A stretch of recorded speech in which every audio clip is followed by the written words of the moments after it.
Cuyahoga County Finance and Budgeting Committee meeting for Monday, September 18th, 2017 will please come to order, and the clerk will call the roll. Calling the roll, Mr. Miller. Here. Mr. Jones. Here. Ms. Simon. Ms. Simon is absent today. Mr. Hairston. Here. Mr. Gallagher. Here. Mr. Schron. Here. Ms. Brown. Ms. Brown is absent at the moment.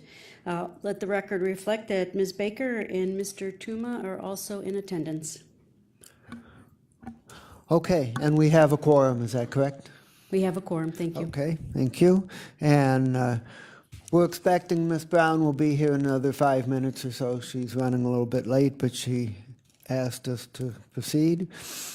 And the next question is whether anybody has signed in for public comment related to the agenda. No, Mr. Chairman, no one. Okay, thank you. And item number 4 is approval of the minutes from the September 11th, 2017 meeting. The minutes for the meeting are in your packet. Do we have a motion relative to those minutes? So moved. Is there a second? It's been moved and seconded for approval of the minutes. Any further discussion? Hearing none, all those in favor say aye. Aye. Any opposed say no. And the ayes have it, and the minutes are approved from September 11th. There are no legislative matters referred to the committee. And under discussion, we have our one main item of the day, which is the presentation on the Enterprise Resource Planning Project. And I would call upon Ms. Trippi to give us that presentation. And thank you for sending us the slides in advance.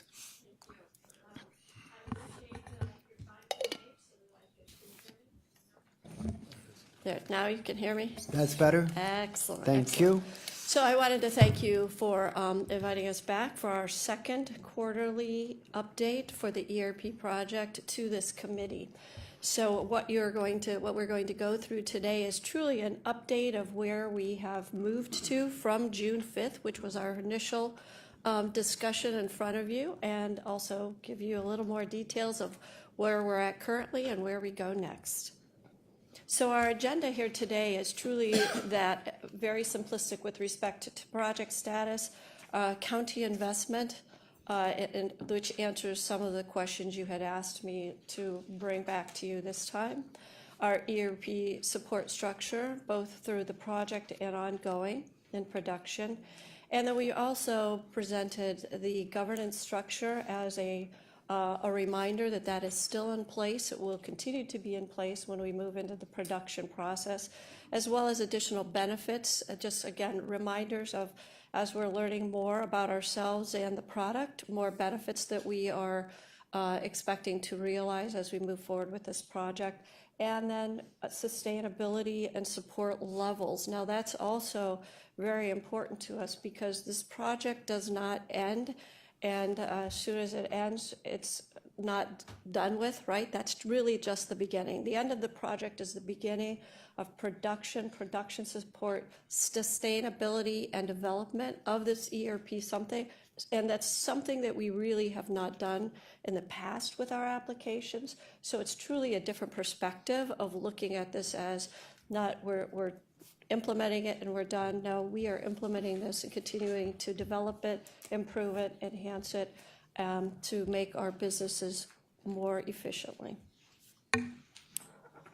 Any questions before I move on? No? Our project statuses, and this is one thing to keep in mind. I know I presented in June that we are implementing this project in a multi-phased approach. Phase 1 truly being the foundational components of core financials, procurement, enterprise asset management for our public works team. And then phase 2 really being the footprint for our human resources and payroll activities, including benefits, training, talent management, performance management. But within each of those phases, we actually have multiple projects in play simultaneously throughout those phases. So many moving parts. It's not as though it's just one project, it's truly multiple projects. And what you're seeing here for phase one, as far as these updates, is we have currently significant activities in core financials, core purchasing, and enterprise asset management. Again, 3 separate and apart project plans, project activities, and team members. So I wanted to take you through and absolutely share with you where we are, how much progress we've made since June, and what we're moving into next.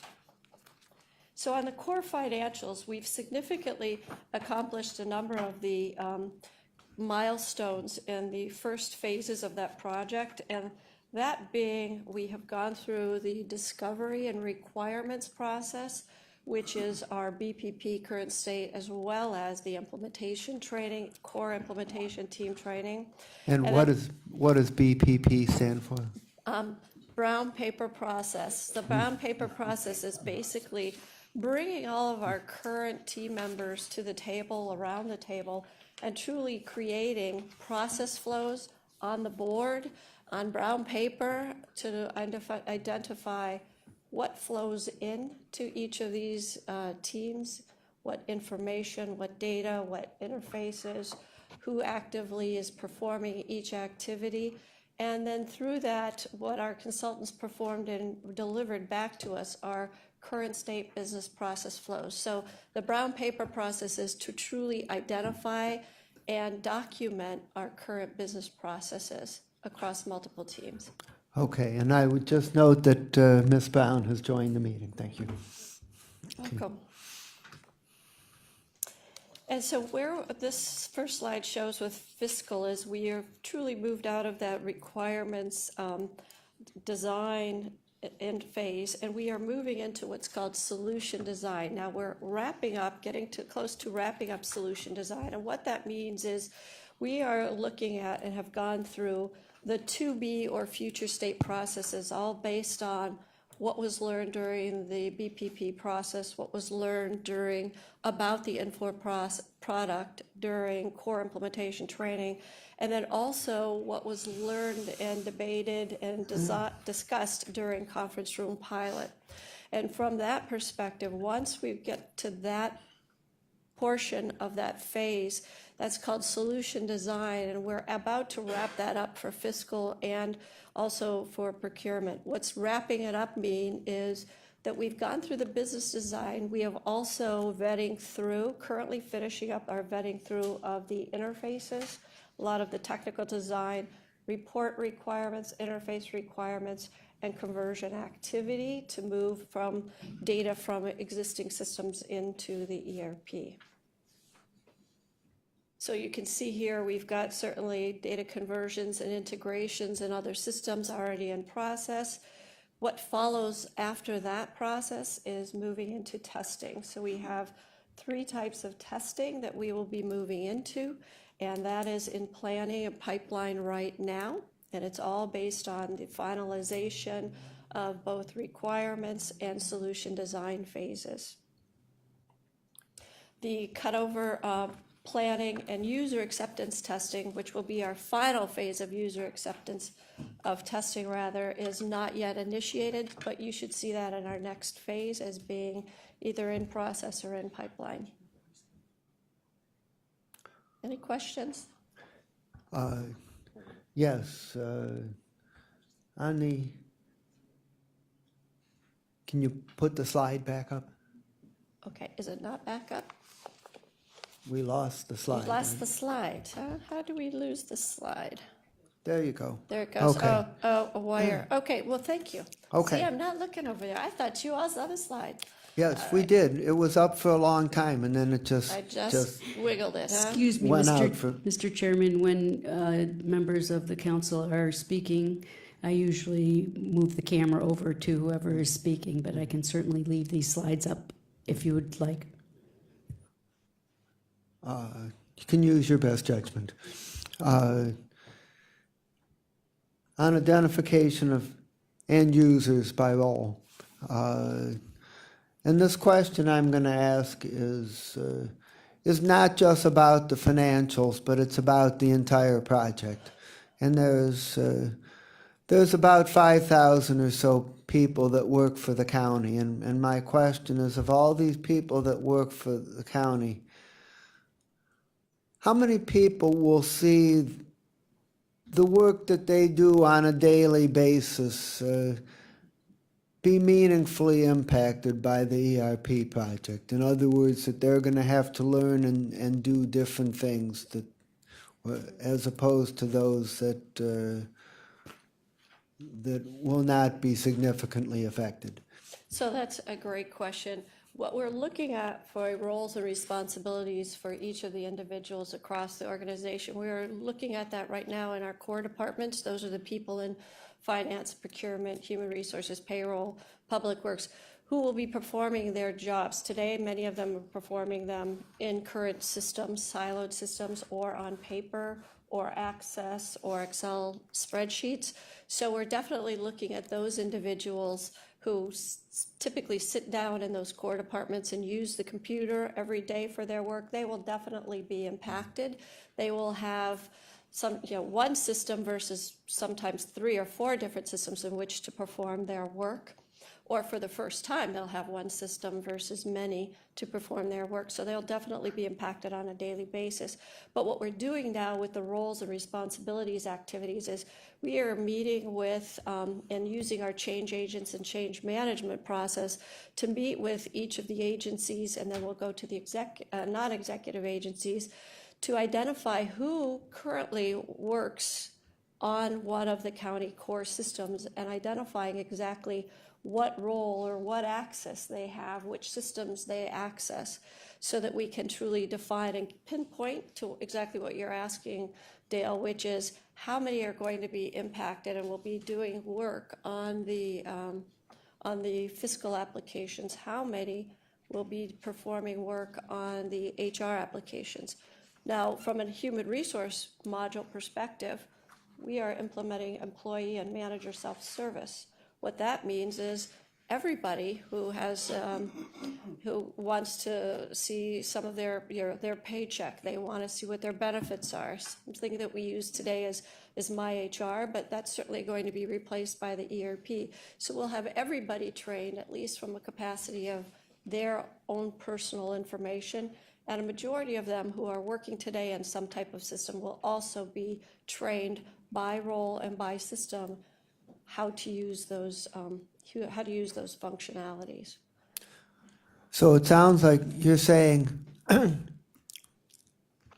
that even if we exclude the people that would just look up their own records, even if we don't count that, it sounds like a majority of the employees would be using systems that would be impacted by this system to some degree. Is that correct? I'd say yes, the majority of the employees will be utilizing this new system, even where they may have paper in place today, or for those in the field roles, definitely needing kiosks and having kiosks types available for them to enter and view information as well. And we'll see if my colleagues have any questions on this slide, and at the end of the presentation, there'll be an opportunity if anyone missed something as we went along, they will be able to come back and ask a question about any part of the presentation. Ms. Baker? Just to follow up on Chair Miller's question, given the scope of those that will be training and learning, what do you anticipate the interruption of business to be? What can we expect? What things may be slowing down or may not be moving as quickly because of the time of learning and training and getting through and understanding the process? Very great question, and that you're wise to ask that, because as you know, there is significant time to get used to a system. Typically, we are not pushing this training out via email. and expecting people to understand it. We are actually bringing them and scheduling individuals based on the role or roles that they'll have inside the ERP for in-person training within the county. So there will definitely be some time reduction, but we are going to be working with our change management team and training team to work to mitigate that as much as possible, so that there's a dependency and it's payroll processing time, that's the last timeframe that we really want to look at to train all of our payroll officers, right? So we're going to look at them as best we can to modify schedule and work around their schedules, but also not just to have only one testing opportunity for payroll officers, so that we can break it up and have multiple training opportunities for a particular course. Again, taking note of the fact that they still have their regular jobs and still have their regular productivity to get out on those days that they'll be in training. So we are working across change management to really look at and map out what will that look like to mitigate and acknowledge where all of that may come to fruition. May I follow? Yes, you may. On that last thought, would we also be updated to know what your schedule appears to look like as you work through the process as to what these interruptions will be? Absolutely, and not just, it will be across the organization, but yes, we will share that. So once those training schedules are solidified by these phase 1 activities, those schedules will be published. And certainly we have to work across all of the departments and the agencies with their management and supervisory team as well. So it's not just directly with the employees, it's with their management team, and a lot of information will be handed to them as well. So those will be made available across the county. Thank you, Sharon. Ms. Brown? Thank you, Mr. Chair. This is pretty close in relation to what my colleague was just speaking of, the process flow. And you indicated that we would get the time, but will we actually be able to see maybe a flow chart, a process flow chart as to what it is you're going to be delivering? I think that might help us with clarity. And also, if so, when can we expect to receive that? Is that in context to training, process flow for training, or the current and future state business process flows? Would actually be very helpful. Okay.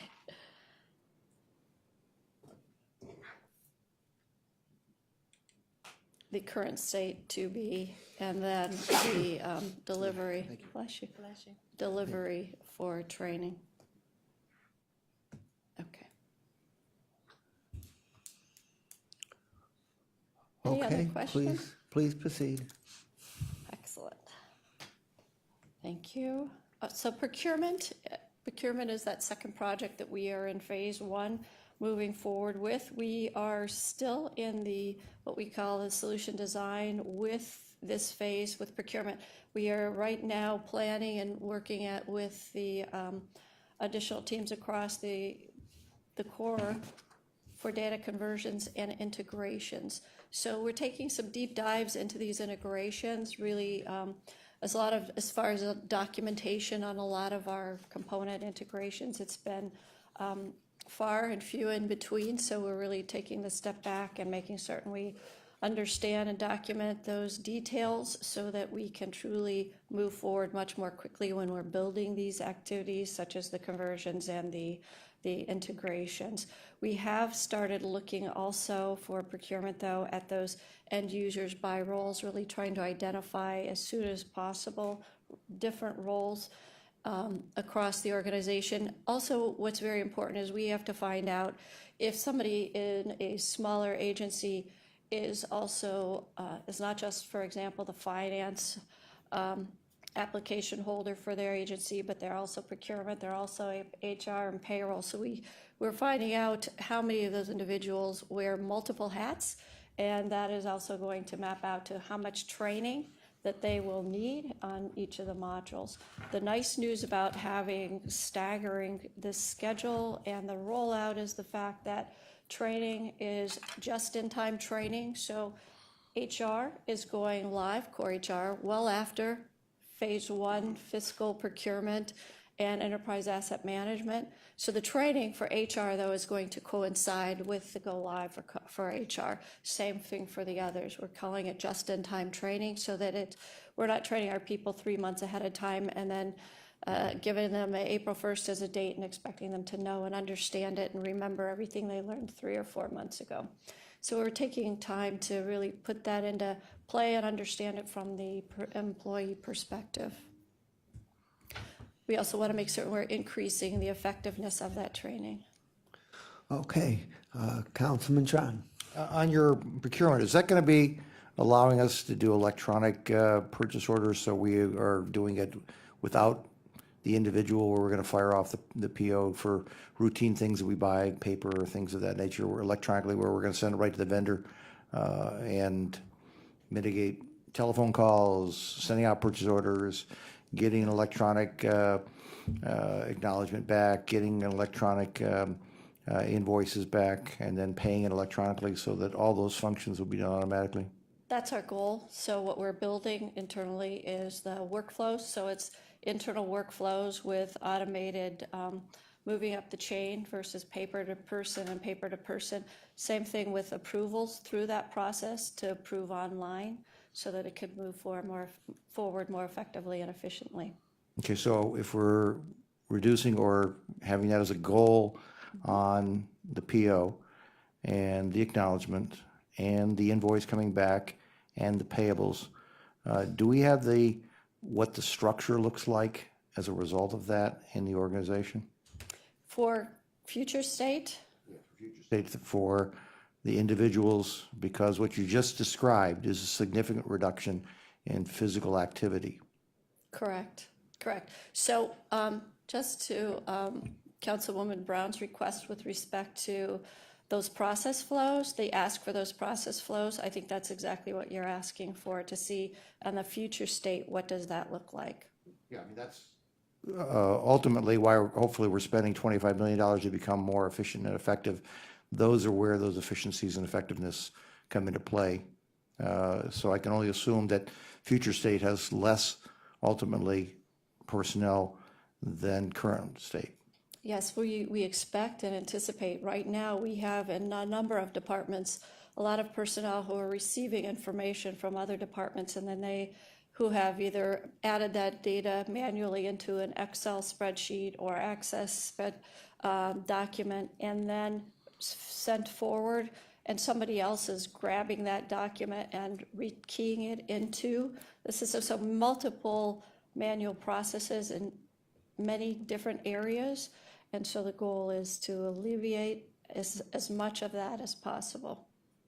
And obviously that transitional state can be done hopefully by attrition as opposed to any other method, but it ultimately is that laid out in what you're going to be giving, Ms. Brown, on the transition? The attrition components, Well, the transition, which does use attrition to get to future state. so one of the deliverables for the project for each of the business areas, fiscal, procurement, HR, payroll, is that document that says organizationally, now here are your future process states. Organizationally, here's what your organization, based on your processes and the modules you are kicking off, here's what your organization should look like, and here's what the support of that organization should look like. So all of these business representatives here, Douglas Dykes, Mike Dever, Dennis Kennedy, they're all going to be receiving those components and those deliverables individually for their departments. And from that point, that's where they start making their decisions as to what does that mean to them. So the process flows that we have today do not include the organizational restructuring. Those have not been delivered yet. So those are definitely part of the process. Okay, well, I'll wait to get to those slides because you show all kinds of gains. I would have thought that would have been a gain that would have been mentioned on those slides, but I didn't see it on the slides. Not yet. We're not there yet from a deliverable perspective, but I can certainly add it there as to where that organizational restructured recommendation is. So thanks for that input. So, Ms. Trippy, when you send us the process flow charts, would you send them to the clerk so that she can send them to all of us and not just to Chantel. Perfect. Okay, thank you. Any other questions? Okay, please proceed. All right, our next slide is the third project really underway under Phase 1, which is Enterprise Asset Management, representing the work of Mike Dever and his team, Public Works. They are our third project in process under Phase 1, and you can see we have completed our front-end current state and core implementation process, and we are almost to the final, still in process with future state and conference room pilot. We are starting to talk there about the data conversion aspects, as well as conversion into other modules of ERP and other systems across the county.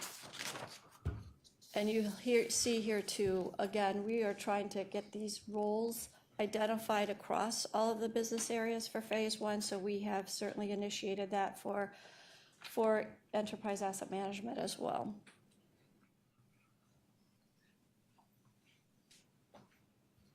Any questions there? Oh, sorry. Okay, good, thank you.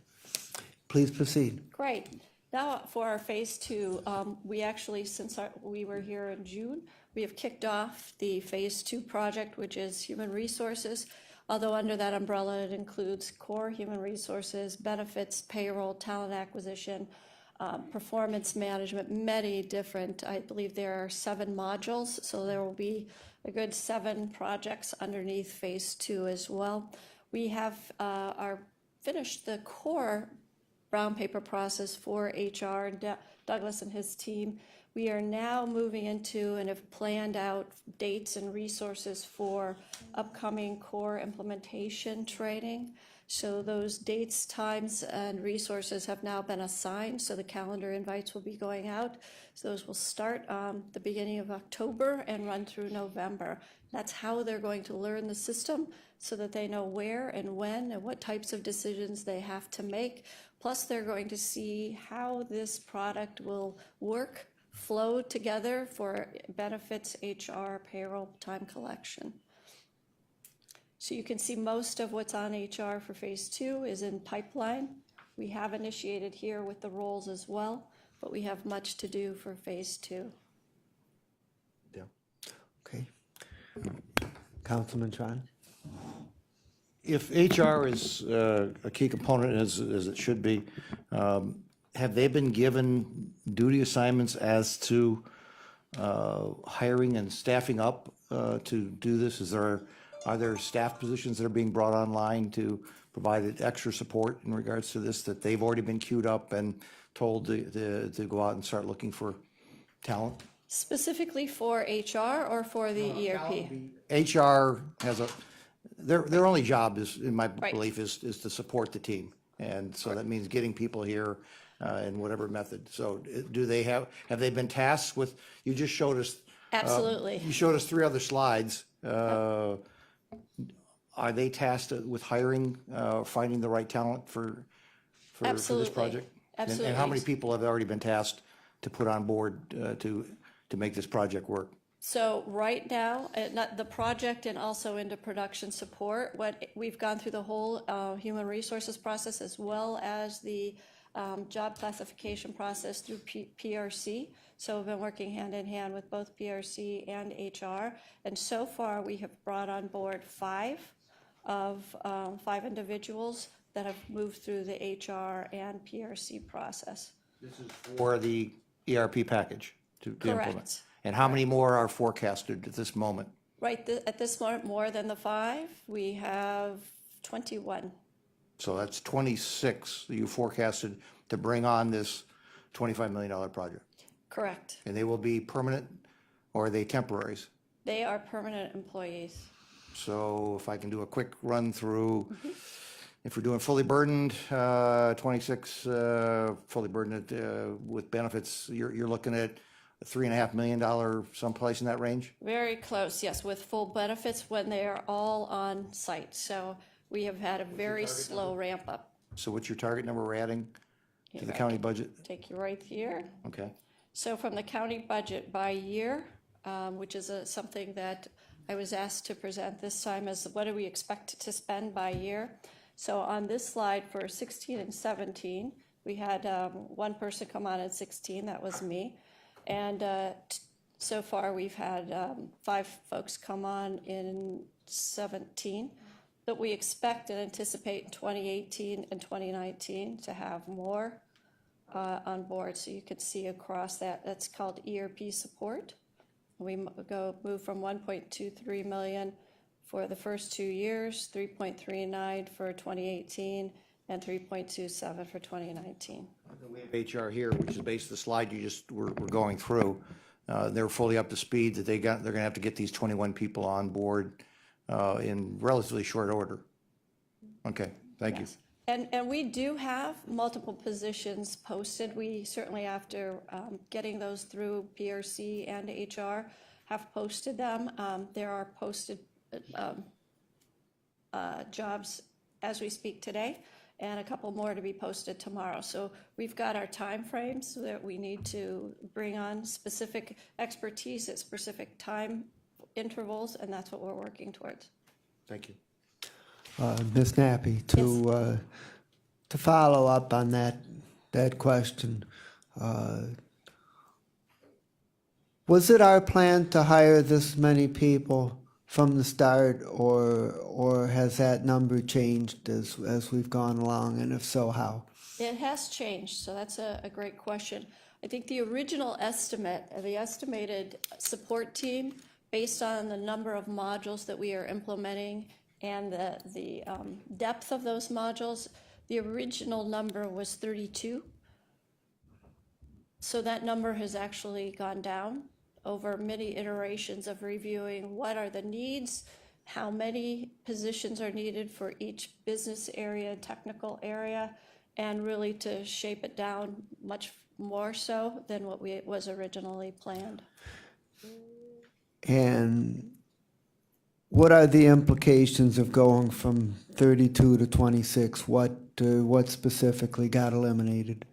So what got eliminated were the temporary positions. Those temporary positions were really looked at from the perspective of doing a great deal of the data extraction out of the multiple systems here within the county. So we looked at that from a different strategy and looking at the resources that we had in place, but we also had to look at the types of systems that we had. Some of the current systems are very aged, had not been updated or upgraded in several years. So trying to locate those resources, even beyond the county and the state of Ohio, was very challenging. But we do have resources internally or some consultants that also assisted with those systems that have that familiarity.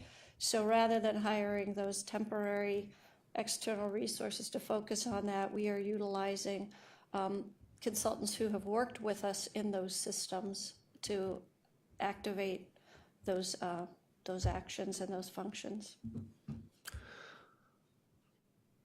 My understanding is that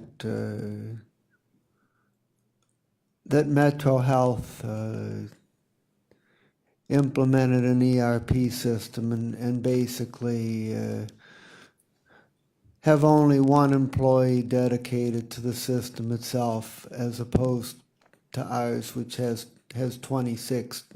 Can you give them any insight on what they're doing differently from us that allows them to do it this way? Sure. So we've actually been in, had multiple meetings and walkthroughs with the Metro team with respect to what are they doing, particularly in financials and procurement, reporting, even some of the HR data. So here's what we've learned about them.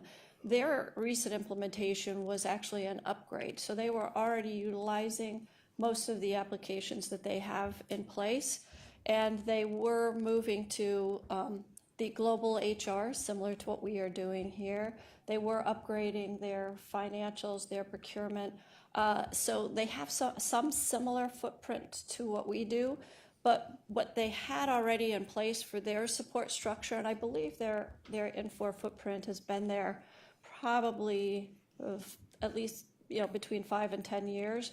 So they were upgrading to the latest version. The bottom line, what they had done before doing that is they have, for example, their HR analyst, the key HRIS analyst was housed, I think after the project, was housed directly in human resources.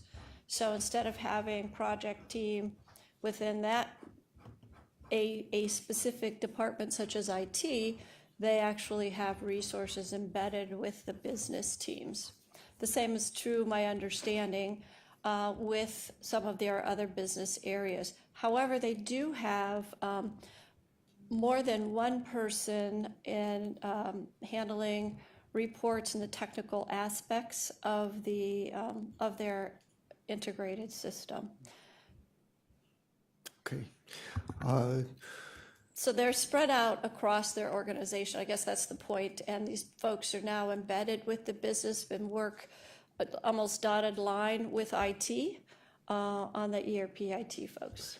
And do we expect all of the 26 to be permanent employees for the long haul, or as the system becomes fully implemented, will we be able to take over some of that using the employees that we had prior to the adding of the 26? So very good question. It's not uncommon in organizations, since we are posting a number of these jobs, we are having some employees, current employees apply, right? So they're being analyzed as well. We want to make certain that that opportunity is internal as well as external. So we have interviewed some internal folks. The anticipation is that they will still remain. How our complexion differs after the first 3 years, where we are getting the foundational pieces up, we can certainly look at the structure again. So the strategy that we've been talking about with the steering team level is, do we move some of those positions and what we call embed with the business areas, so they are working daily with the business areas that they support, and still having either a reporting relationship to the ERP program or a dotted line reporting structure to the ERP program, so that there's still that governance, which is so incredibly important for an integrated system, so that stays intact. So not decided yet, but certainly in parts of the dialogue. Okay, well, it sounds like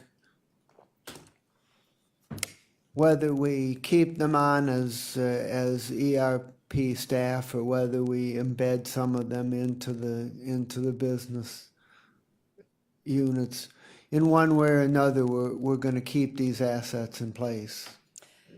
Yes, what we found out is from a skill set and a market skill set as well, ERP experience, particularly in these areas, we do have some employees that have limited experience or prior experience, but a majority of our folks on our team on the business areas have minimal, if any. And so it's very important to not just look at our skills and how do we train people on this, but how do we get folks into the shift and change of siloed systems into one integrated system, and what that means to their work and their knowledge and understanding. So in an ERP, it really forces you to understand not only what you're doing, but if you are in procurement, you really need to know what fiscal is doing, and you really need to know what Public Works is doing. When you're in HR, you need to know what all of the other components are doing. So any one thing could impact any of the other modules negatively or positively. So that full integration is continuous beyond this rollout. And so getting those skill sets and there's a difference between getting and training those skill sets. So we're certainly looking for the best folks to bring to the county to help us move this into the next generation of technology. Okay. Please proceed. Okay, I'm going to take a step back here. All right, so I think we've gone through most of the update, but what I was asked to do is I wanted to bring you a picture of where this team status is today with respect to where it was when I presented here in June. So what I wanted to focus on is, you can see the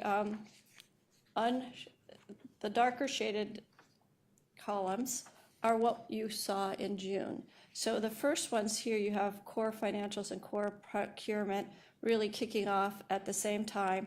We are currently in Q3, but what you see beyond core fiscal and core procurement is the fact that I have dotted line extensions beyond them. And what that means is, where we are at today in the project, there's a possibility to certainly go beyond Q1 in 2018 based on our slower progression at the front end of this project. And why these are dotted line is County and Infor, our consulting team, are working on identifying how to compress some of our items and how to do some more of our items in parallel so that we can move closer back to the original dates for these production items.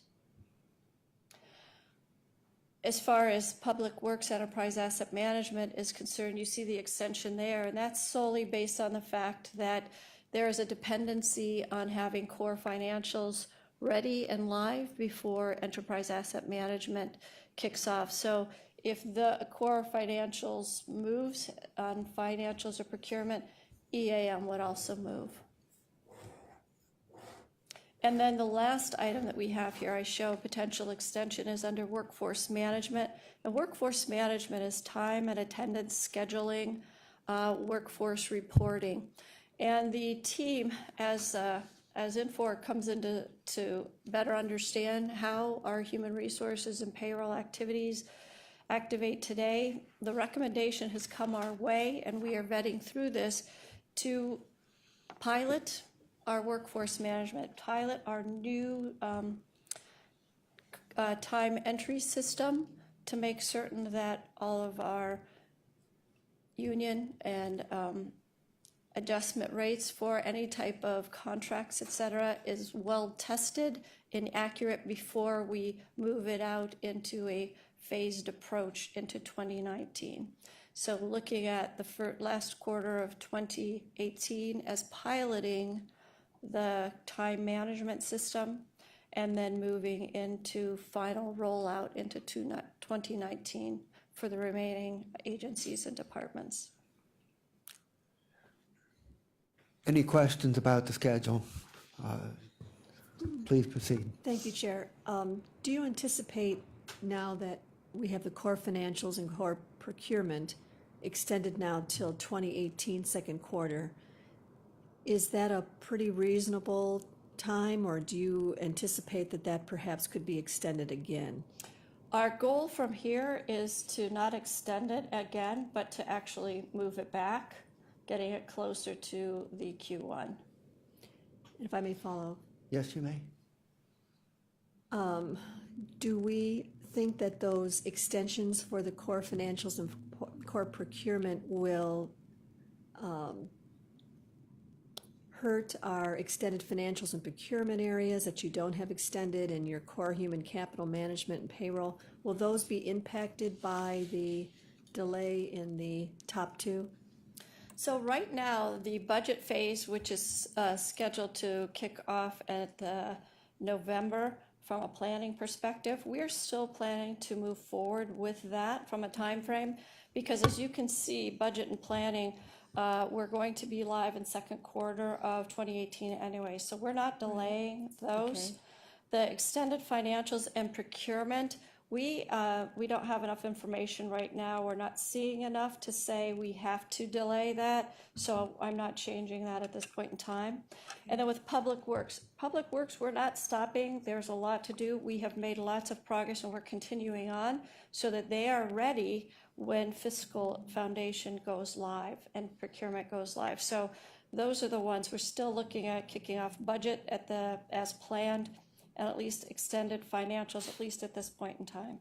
When it comes to human capital management, workforce management, talent management, we don't see an impact. We plan on kicking those off exactly on time. Okay, thank you. Anything else? Please proceed. Okay. So I wanted to address the updates and answer some of the questions that I've. Before you proceed,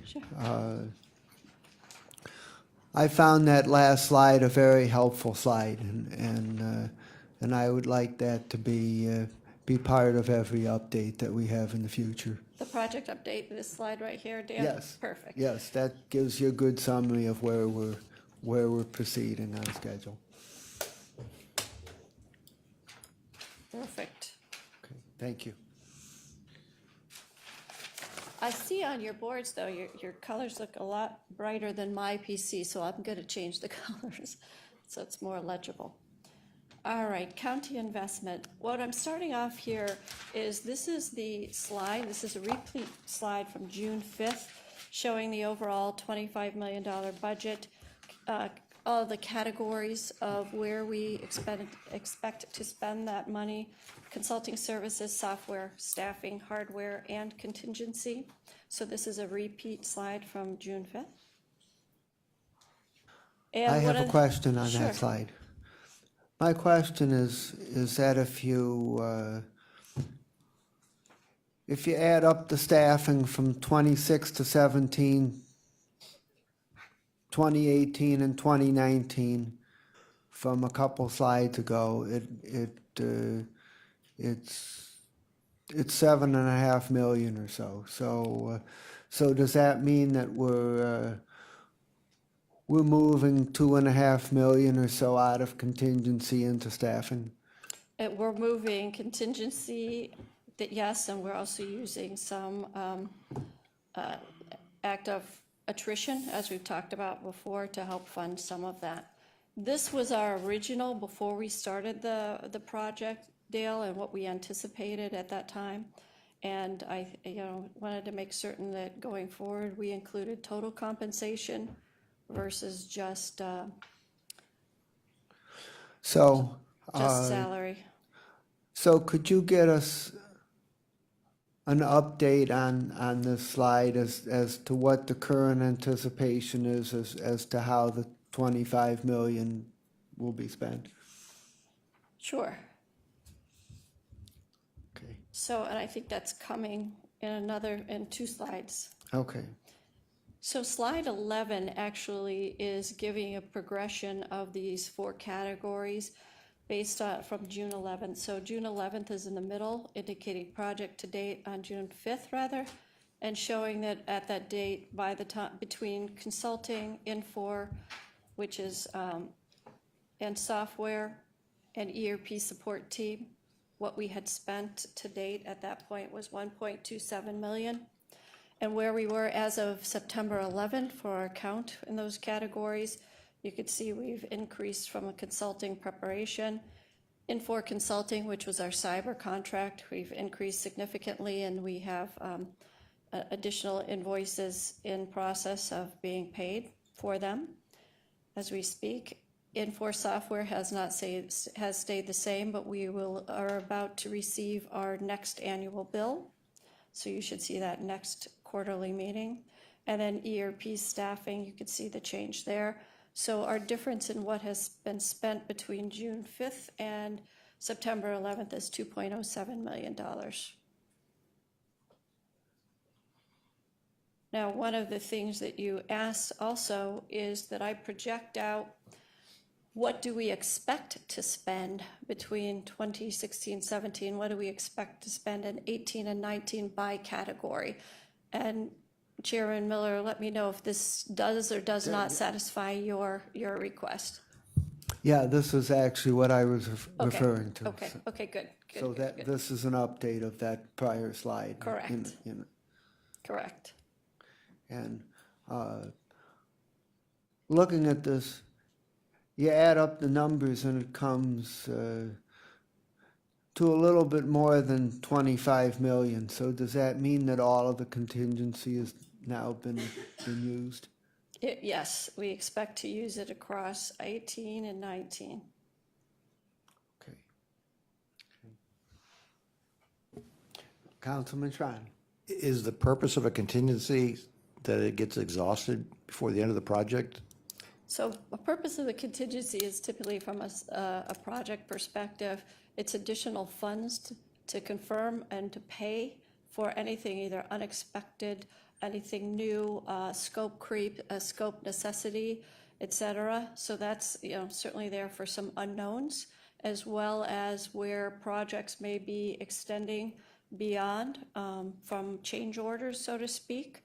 No cost or cost change orders. So certainly contingencies are looked at for some unknowns, as well as other ways to pay for scope creep. But to Chairman Miller's point, the contingency is gone by the end of this project as it's forecasted. So where is the scope creep? Where is the unknown contingencies? Where are all those going to be covered if the contingency, I'm familiar with contingencies on construction projects and things like that. They're designed so you would still potentially even have some contingency left over. This is forecasted to be exhausted. And we haven't found the first gremlin yet, hasn't even shown up yet on this project, which I'm sure that there's got to be some that are going to show up in year one installation, year two installation, and so on and so forth. So what's showing up, some of those gremlins have shown up so far. So what has shown up are unexpected reports required from day one, additional interfaces that had not been documented, or awareness of those types of integrations, which certainly each of those takes man hours to obtain requirements, to design, build, test. So all of those are in play right now. So what the steering team behind me will be receiving shortly are some change orders for interfaces and reports. So we are seeing some of those gremlins, those things we didn't know about already. So those will start adding up, I believe, as we continue moving through this project. Ms. Nappy. Yes. Am I correct, though, that the biggest gremlin is the desire on the part of the administration to not have the ERP implementation project have a significant general fund budgetary impact in 2019, which is looking like a very difficult budget year, and but that 2019 is still too early for us to get significant offsetting savings, and that the original plan was that the project funds would be used through 2018, but it looks like now a change has kind of been made, and the project funds are going to be used through 2019, so that we don't have to pick most of that up in the general fund. Is that correct? That's correct. That's correct. So now as we extend into 2019, we're still in build mode, we're still in rollout mode and sustainability roll through into 2019, that stabilization period after go live as well. So it extends it into that 2019, and we were not expecting to do that. So again, little different animal when vendors come in, help us understand what the environment is, and what they see is different than what they expected. So even their recommendations of making certain we are 100% accurate on how we pay people and how we configure and set up our payroll processing is key to being successful and having this adopted by our employees. So moving that payroll component into 2019 was not expected. Therefore, we had to shift more of the costs in 2019 than we ever imagined. This was one of the items that was in the list of base budget adjustments that we discussed last week in the second quarter update. Any other comments on the projected spend? Councilman Gallagher. Could you give me an example of where we'd be held harmless on one of these gremlins? Where we'd be held harmless for no payment, or? Well, we've got a contingency that's already spent and the project's not done. And we kind of have a history here in Cuyahoga County with the new government of maintaining solid contingencies and then moving those on to other projects. Going back to Mr. Schron and the chairman's concerns, it just seems everything's spent up front, and there's no held harmless here. Nobody's at fault. 4-point-some million of just wells. Not just so wells, anything that changes. So for example, the new interfaces, the new report requests that we're discovering for phase one, for example, all of those are written up into a change request document with hours, potential cost associated to those items. And those are presented to, every one of those are presented to the steering team to debate, to review, to make a decision. And when we do that, where the money and those funds would be coming from, what line item on the budget is something that I have to provide to them as well. So if it's coming out of a line item budget for interfaces, or if it's coming out of a contingency, that is how that acknowledgement and how that is presented to the steering team. And then that team will definitely make the decisions on, do we move forward? Is it a have to have? Is it a must have? Is it a like to have?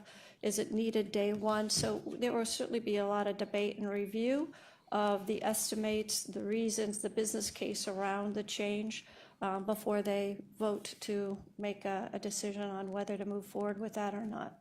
Some of those are going to have contingency possibly as we go through this project. Understand the contingency part of it. It seems to me that this group has the luxury of not finding savings. The luxury, I'm not. Well, when you following have a that. contingency, that's not part of the program. That's a contingency. That's a what if. So now we have a group that's going to go in and make decisions on, well, what do we need? What might we need? Is it important? It's just a big buffer. So from the governance process through the project, it's certainly our steering team as well as the vendor at the desk with us, indicating what's the impact if we don't move forward with any of those changes. So what would that mean? Would that mean continued manual processing for public works?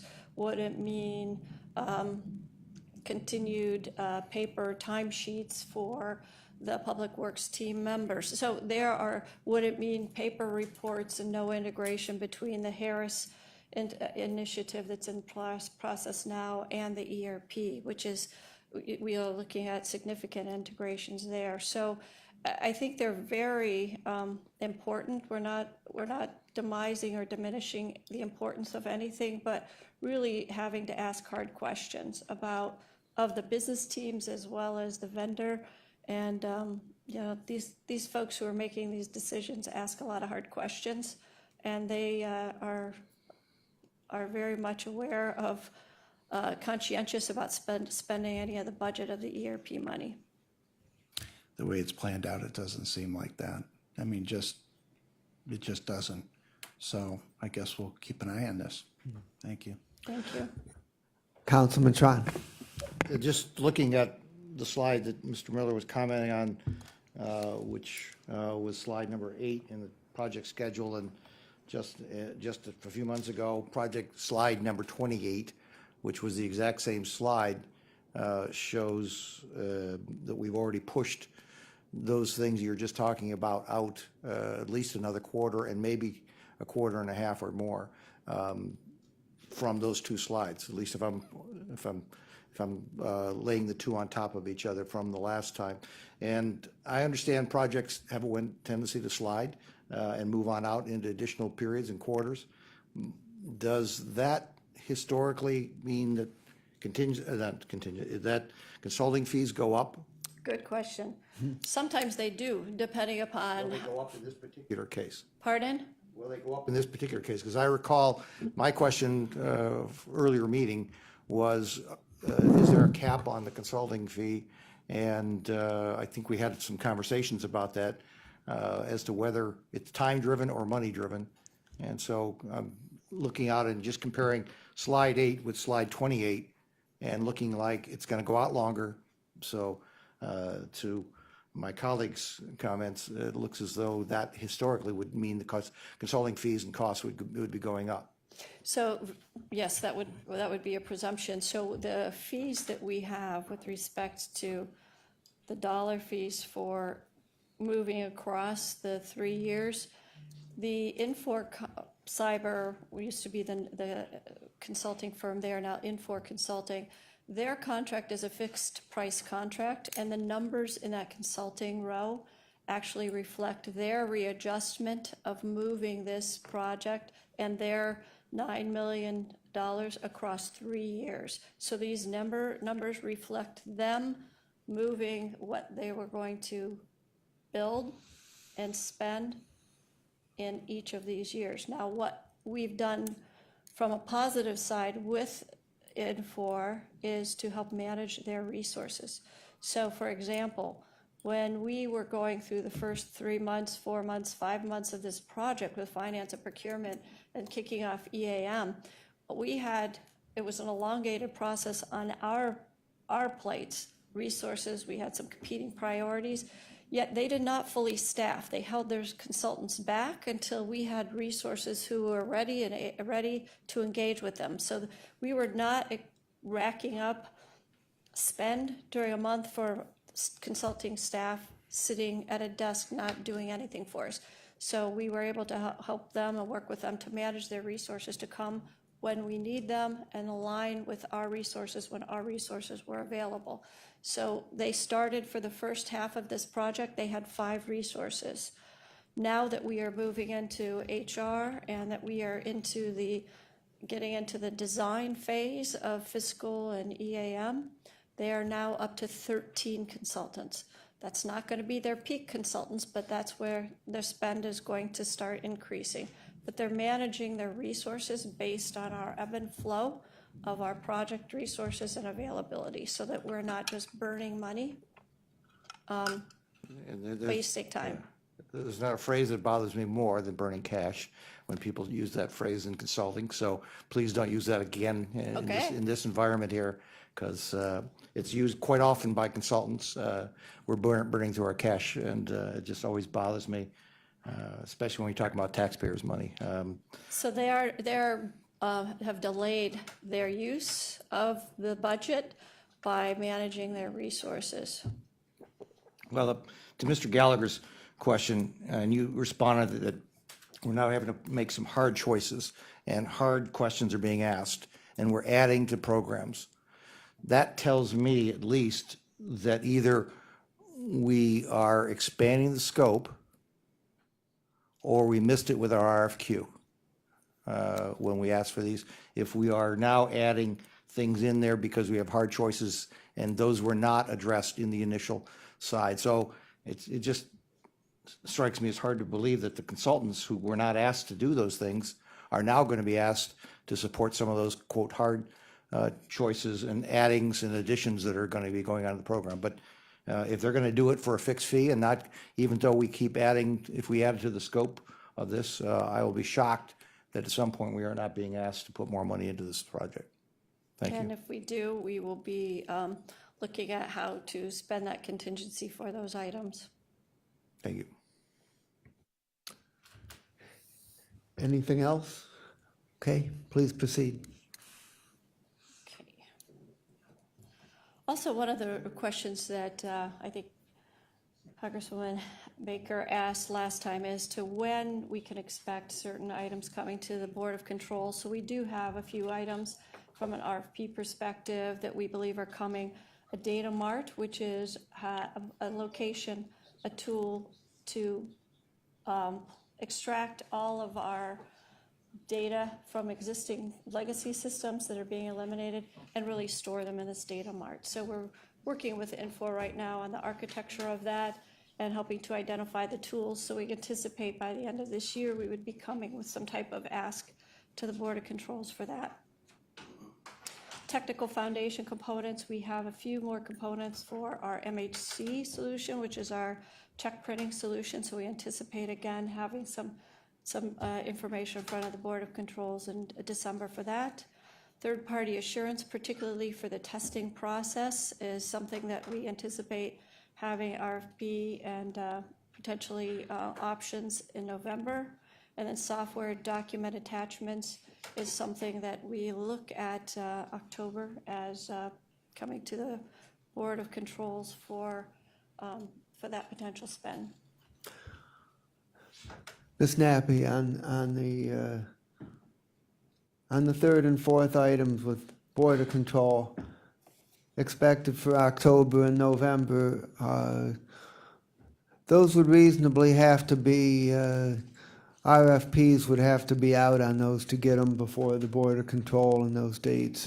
Are those RFPs out? And if so, what is the expected cost range on those items?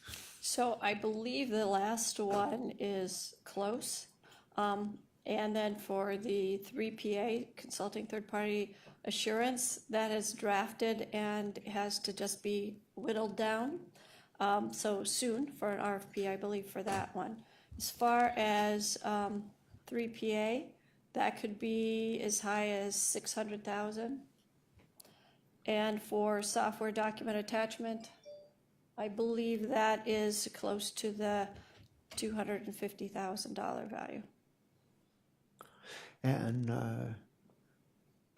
on the TPA contract, is that the entire TPA contract, or will there be more in that series? That is really to help them focus us on and reviewing not only the test process and the readiness for production. So it starts at the testing and readiness to cut over into production.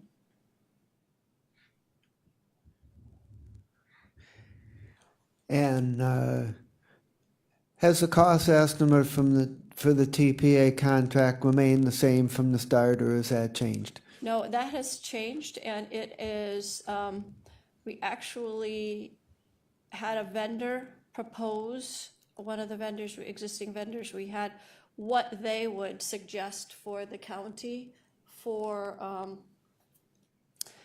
3PA, and that not only included 3PA activities, but it actually included staffing the project for the county. So the county had no employees, so it wasn't just 3PA, it was to be, here's what 3PA may cost, here's what we would give you to staff your project with project managers to act like county employees, developers, analysts, project managers. So they also wanted to look at business process reengineering. So there were multiple components in that draft. It was not all 3PA, it was staff augmentation as well, and business process reengineering. So with the awareness of business process reengineering occurring within the Infor product, and then change management occurring at the Infor scope, and then also looking at hiring and bringing on those staff versus augmenting the project with consultants who will leave, and then we would have nobody internally who could support this product. It was certainly scaled down to quite a different shape. So what you're saying is that the 3PA contract itself is smaller in size than the original concept, but that this is partially offset by that that some of the additional staff, presumably some of the 26, are going to be performing Correct. roles that would have been under the original concept for this contract. Is that Yes, correct? yeah, that is correct. Right out of the highest piece, the other component of change management, which was fairly significant, and business process reengineering also fell under the cyber Infor contract for consulting. So there was some redundancy written into that original. And so when we looked at why would spend redundant funds for two different organizations to really perform the same activities was not very prudent on our side.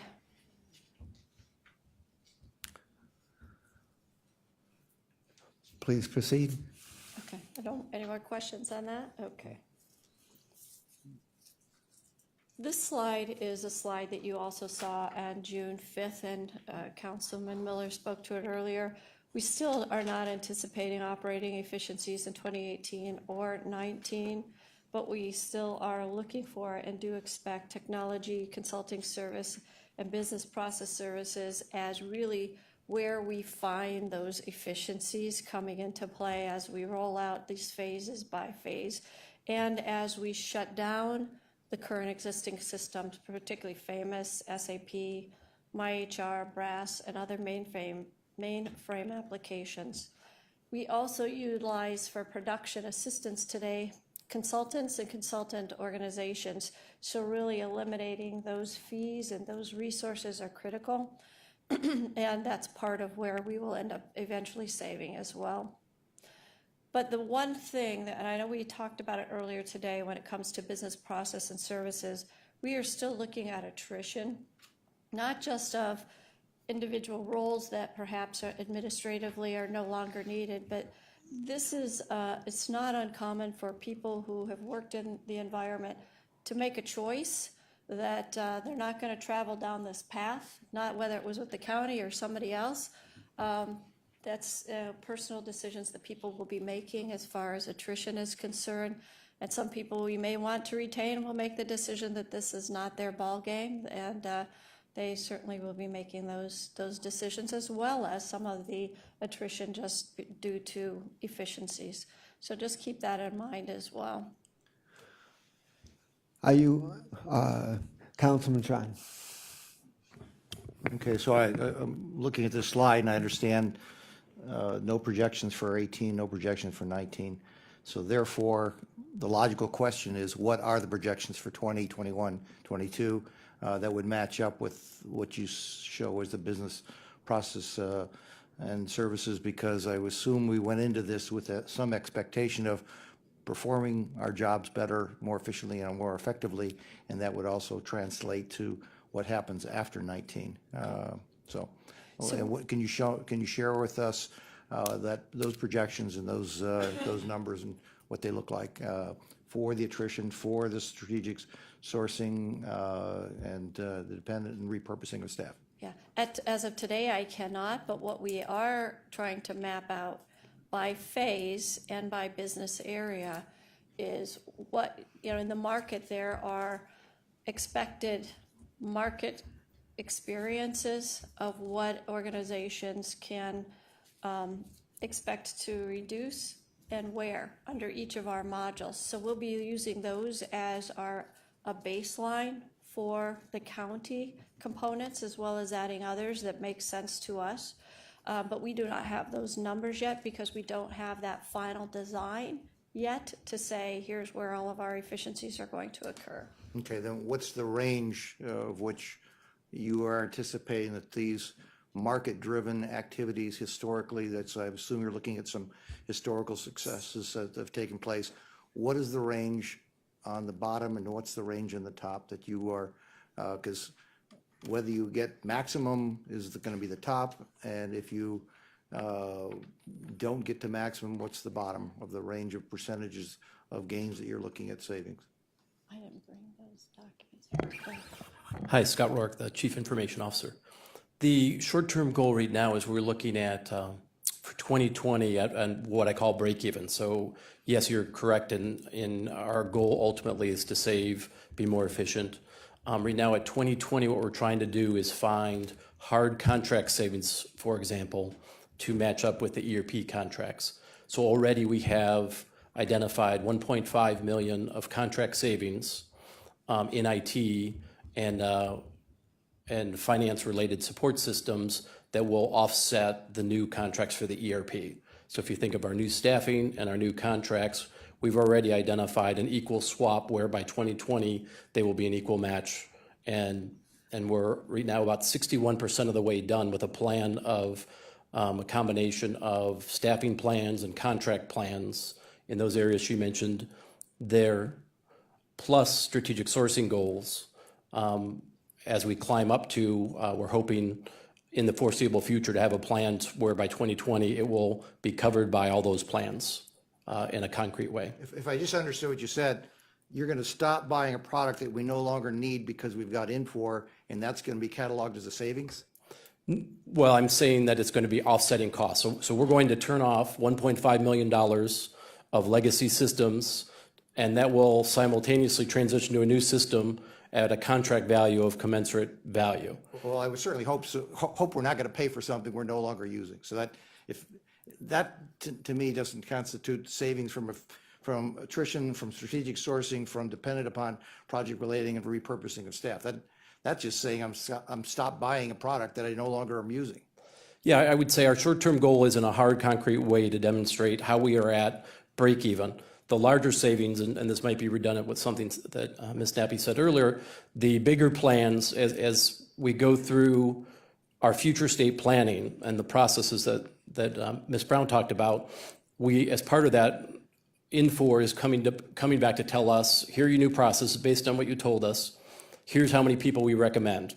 And then each business leader here, this isn't going to happen in the next couple of weeks, but each business leader is going to then say, how do I adapt my organization and its current constructs? How do I adapt that towards this future state staffing vision and process vision?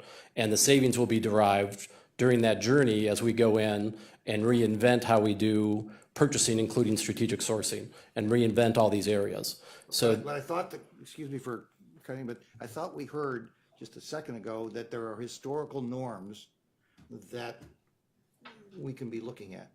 What are those historical norms? All I want is, I'm not asking for the specifics. I'm giving you an opportunity just to say, here's my Kentucky windage. It's going to be historically, here's the low and here's the high that organizations have historically received as a result of spending all this time and energy and money to get to this point where we're going to be in 2020. okay, What yes. are those? What are those ranges that either one or both of you can give me your thoughts, so that we have something on this side, so we can be hanging our hat on. How about we have done a lot of research to that effect. How about in our next meeting, in our next quarterly, we will apply those projections and have something for you in the next quarterly Fine meeting. with me, but that's the same question I asked last time, so I'll defer to the chairman on that. I would like, at the next meeting, those historical norms presented, and also a more specific update on 2021 and 22 as to what it's currently looking like. Okay. Thank you. All right.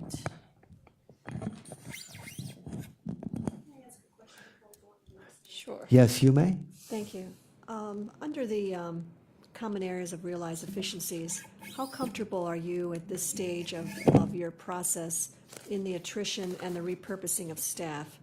That could be an efficiency, but it also could be perhaps an increase if things don't go as well as you would hope, that perhaps the attrition of those anticipated to leave, surprisingly, more leave than you thought, and the repurposing of staff doesn't repurpose as easily as perhaps you're hoping they will. There's a cost in there of unexpected human resources that could arise. Do you have a pretty good handle on that, given the state that you're in now?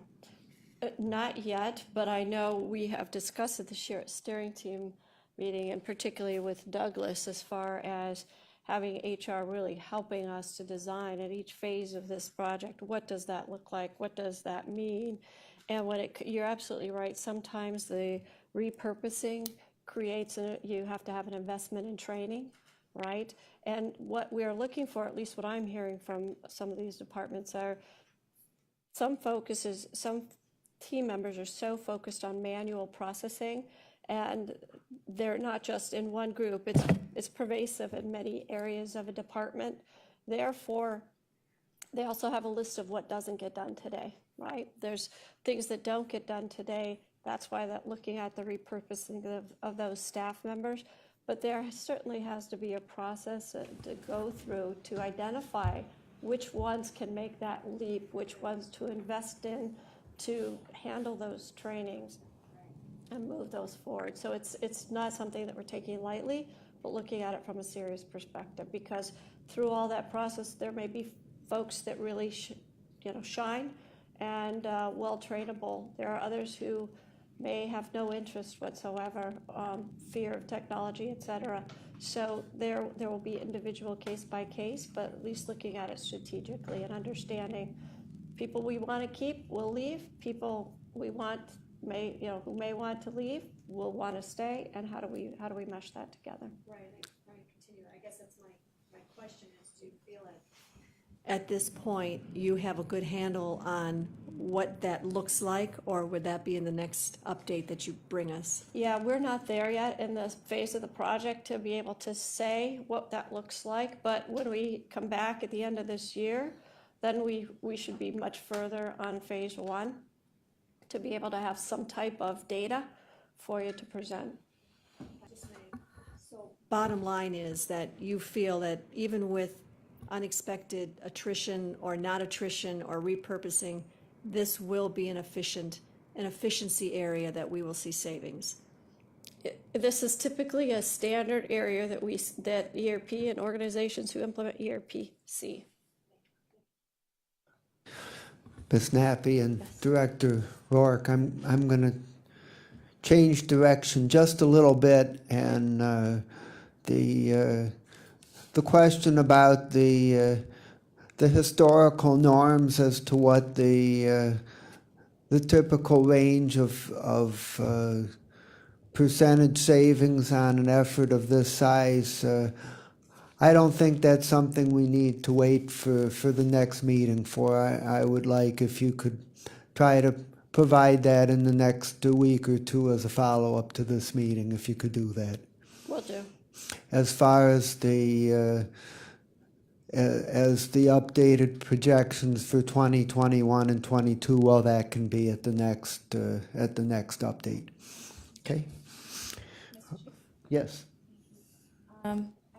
For me, the greater concern is even when we start talking about numbers in the future, in the 20s, if you will, there is a chance that some of us may or may not even be here at that particular time. And so my question is, what accountability or protections do we have, if any at all, that if we do not see any of those savings, what type of where does the county fall then? Because with the contract having a $4 million contingency that's already being utilized, what is to guarantee that we will see any savings at all if we aren't getting them in 18 or 19 and you're projecting them for 20 through 22?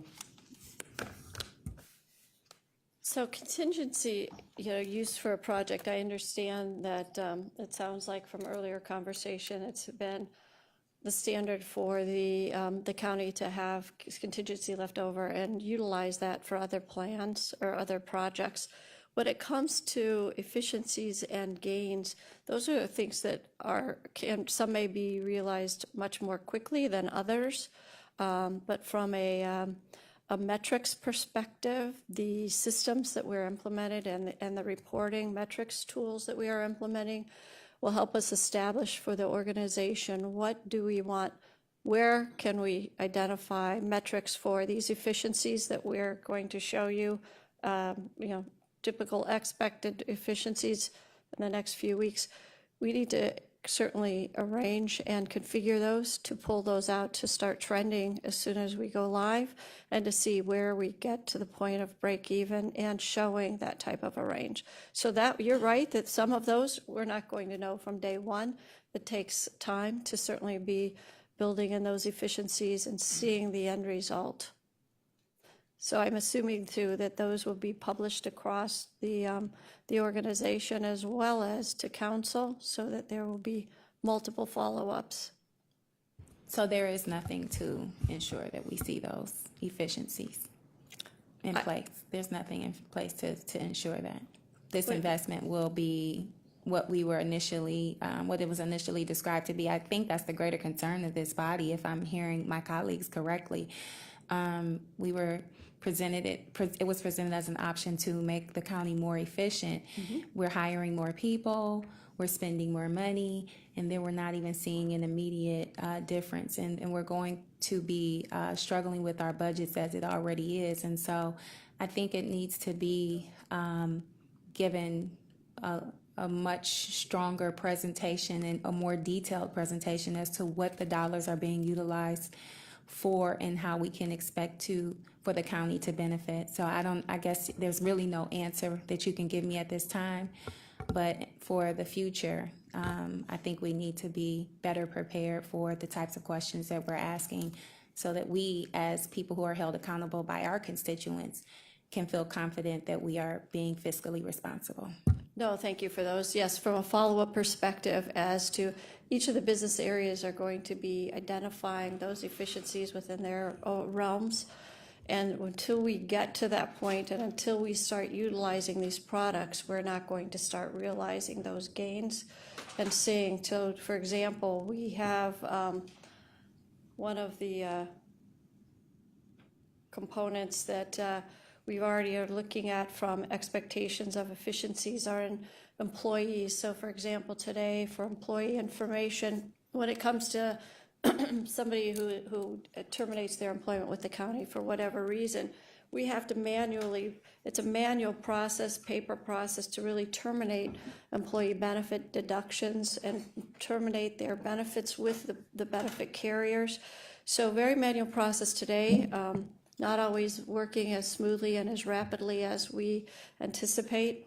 And with the ERP, from the time of implementation, we're building in automated processes for that. So there's not that lag for HR to find out somebody has terminated. It happens within the system. And then the processing rules that actually turn off those deductions immediately as of the process date, as of the termination date. The same thing with the benefit rules for dependents, where we have a number of folks whose dependents need to fall off their parents' medical plan. And right now it's mainly a manual process, but we are going to be automating that from a rules perspective so that when somebody hits age 26, they are off. So those types of things are being built into the system. Some of these will see efficiencies much more rapidly based on the new processing rules and having all of this occurring in one system. Also for payroll, right now, we spend a lot of manual time and a manual documentation that we have days, how long it takes to actually produce all of the paper and the manual processes, and it takes us 2 weeks to process payroll. So within Infor, based on the rules-based process and the limited processing time, we're certainly shrinking that down drastically as well. So these gained efficiencies are what we're building into the modules and the processes. So once those are put into production, we can start measuring those and have those comparisons as well. Thank you very much. And again, to Councilman Schranz and the chairman's point, when you present the historical data and then we are able to have a comparison as to the time it took prior to what we are able to do now, that will be extremely helpful.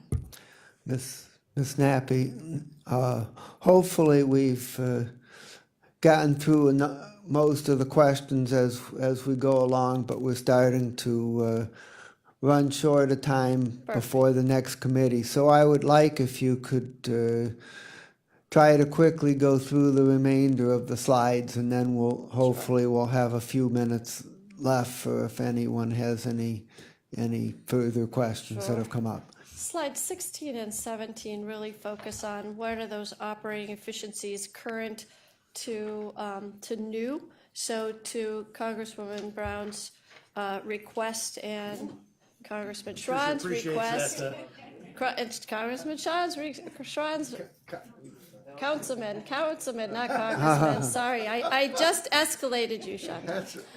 She appreciates that. Councilwoman Schran, I didn't see a resignation down there. Brown, From that certain congressman yet. I will read properly next time. So I've got you both down. Lemon's all right. Gotta see you're paying attention, right? So from that perspective, some of these 16 and 17 slides are giving you ideas of what we are focused on from a procedures perspective. What are some of our critical pain points today at HR, payroll, benefits, and public works, et cetera, so that we can increase our efficiencies and really start monitoring the metrics on these once we go live. On slides 19 on, I'm really discussing, and it's a high level, on the support sustainability guide, the principles that we're looking at and shaping the production support team for the ERP.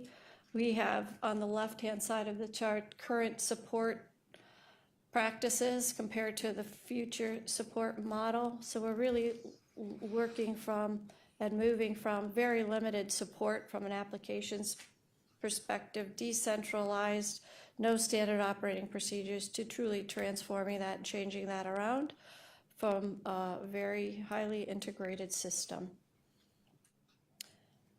On slide 20, I was asked to also compare, how do we compare our staffing with what we are looking for to support this ERP with others that are similar to us, or others that have implemented an ERP, have a similar type footprint.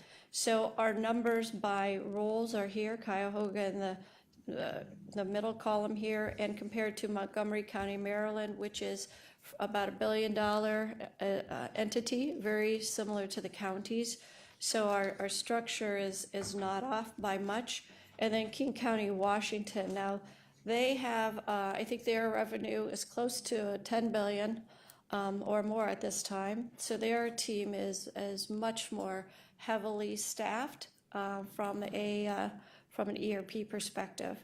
Ironically, the number of modules that we here at Cuyahoga County are implementing are more than either of these two other public sector entities have implemented.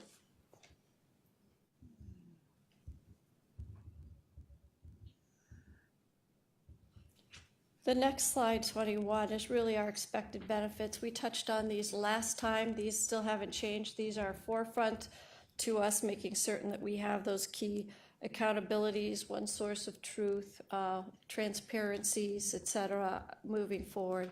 So these continue to be our themes as we work with the team. And in the appendix, I did just put a refresher here as far as the project structure and governance teams, and also the sustainability support levels. There are multiple levels of support, business and technology ERP support team, as well as the types and categories of support that will be handled at each level and by the support team. So that is the rest of my slides. Okay, great. I would entertain questions from anybody on any part of it.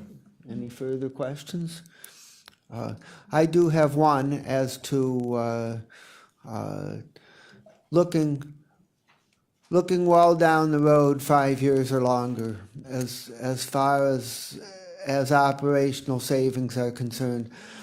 Are we expecting any considerable savings related to health and human services expenses, or do we expect the savings to be primarily within the general fund area?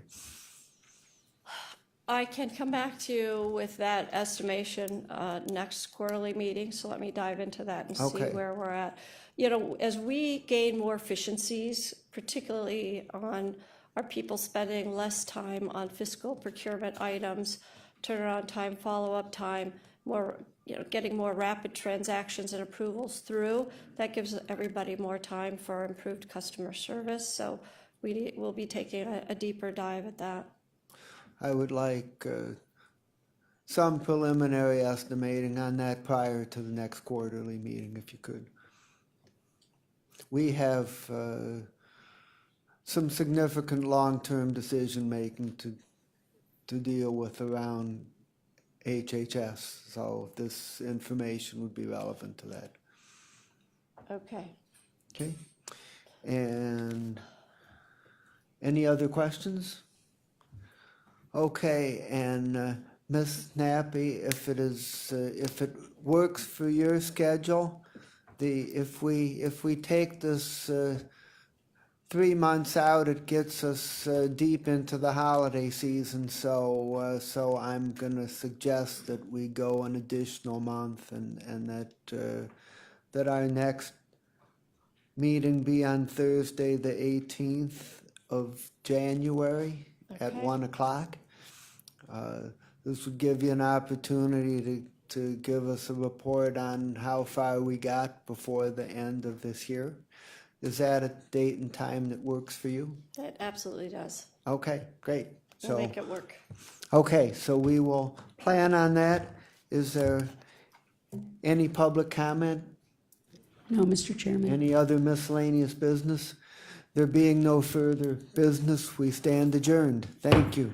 Thank you, Chairman Miller. Thank you all.